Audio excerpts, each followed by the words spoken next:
E aí, bora falar sobre como a gente aprende? Mas assim, não é sobre decorar coisas para uma prova, sabe?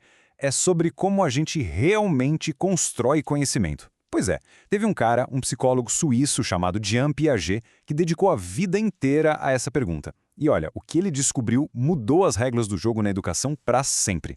Essa é a grande questão, né? Como é que um bebezinho que mal consegue segurar a cabeça se torna uma pessoa que resolve problemas, que cria, que debate ideias?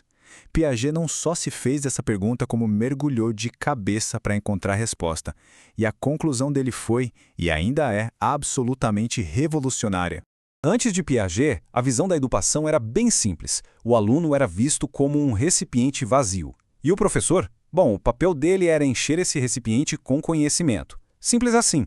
Mas aí, Piaget chegou e virou essa ideia de cabeça para baixo. Ele disse, não, peraí, as crianças não são recipientes passivos, de jeito nenhum. Elas são as verdadeiras arquitetas do seu próprio saber. Ok, isso nos leva direto para o coação da teoria dele. Se somos construtores, como é que essa construção toda acontece na prática? A palavra-chave aqui é construtivismo. A grande sacada é que a gente não apenas absorve fatos que estão por aí, nós construímos ativamente o significado por trás deles.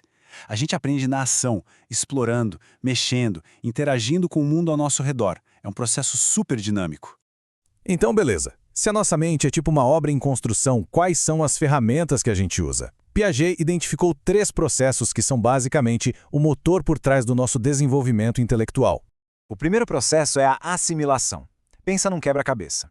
Assimilar é quando a gente pega uma peça nova e ela encaixa perfeitamente no espaço que já existia.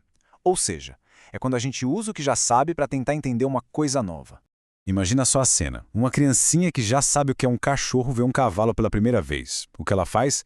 Ela olha aquele bicho de 4 patas, com pelos, e solta. Olha, um cachorrão! Ela está usando o esquema mental de cachorro que ela já tem para tentar entender essa nova criatura. Isso é assimilação pura.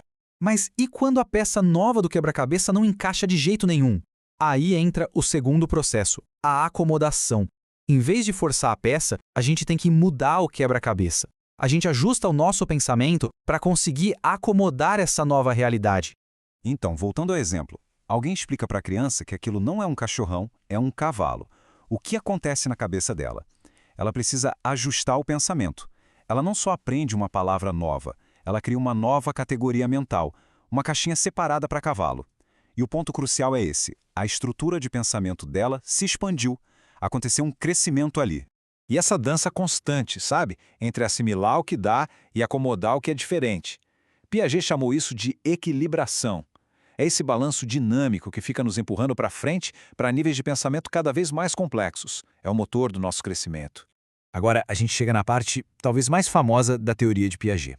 Ele acreditava que esse processo de equilibração nos guia através de 4 estágios de desenvolvimento que são universais. Vamos dar uma olhada nessa jornada.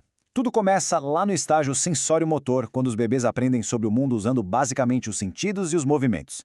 Depois vem o pré-operacional, que é a explosão da linguagem e do faz de conta. Daí, a gente entra no operacional concreto, quando o pensamento lógico começa a dar as caras, mas ainda está bem ligado a coisas que a gente pode ver e tocar. E, finalmente, o operacional formal, que é quando a gente consegue pensar de forma abstrata, lidar com hipóteses e ideias complexas. E olha só que interessante como isso se traduz para a prática. Cada estágio pede um tipo de atividade diferente. Para os bebês, no sensório motor, o ideal é explorar objetos, texturas, sons.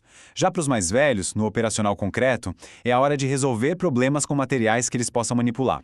E para os adolescentes, no formal, o desafio é outro. Debates, problemas hipotéticos. A lição é clara. O ensino tem que conversar com o estágio de desenvolvimento de quem aprende. Isso tudo nos leva a uma pergunta fundamental. Como seria, então, uma sala de aula inspirada por Piaget? Os princípios são muito claros. Primeiro, aprender pela descoberta. O aluno aprende fazendo, experimentando, não só ouvindo. Segundo, o desafio tem que ser na medida certa. A tarefa tem que instigar, provocar, mas sem gerar uma frustração que paralisa. E terceiro, que é vital, a interação social. Discutir com os colegas cria o que Piaget chamava de conflito cognitivo, sabe? Aquele momento em que a gente se depara com outro ponto de vista e é forçado a repensar o nosso. É aí que o crescimento acontece.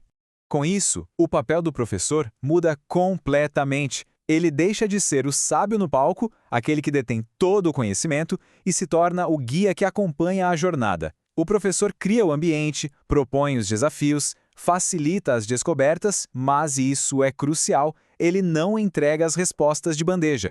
E essa talvez seja a mudança de mentalidade mais poderosa de todas.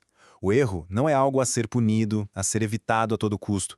Pelo contrário, o erro é uma pista valiosíssima.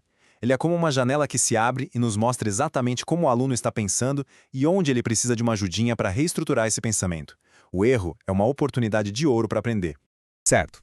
Então, décadas depois, qual é o legado de Piaget? Bom, a obra dele continua sendo a base da pedagogia moderna, mas é claro que, como toda grande teoria, ela também foi desafiada e evoluiu com o tempo. Pesquisas mais recentes mostraram, por exemplo, que talvez os estágios não sejam tão rígidos e universais como Piaget imaginou. Além disso, uma crítica comum é que a teoria dele às vezes não dá o devido peso aos fatores culturais e principalmente emocionais. A gente sabe hoje que a conexão entre o afeto e a nossa capacidade de aprender é gigantesca.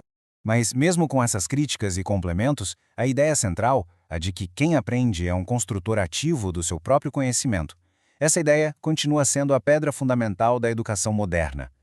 A obra dele é, sem dúvida, uma referência indispensável. E isso nos deixa como reflexão final, né? Talvez a maior lição de Piaget não seja sobre os 4 estágios, mas sobre a natureza da aprendizagem em si. Se o conhecimento é construído e não simplesmente transmitido, o papel da escola muda por completo. O objetivo não é mais encher a cabeça dos alunos com conteúdo, mas sim dar a eles as ferramentas para que cada um possa construir o seu próprio saber. E vamos combinar, no mundo que muda o tempo todo, essa ideia nunca foi tão importante.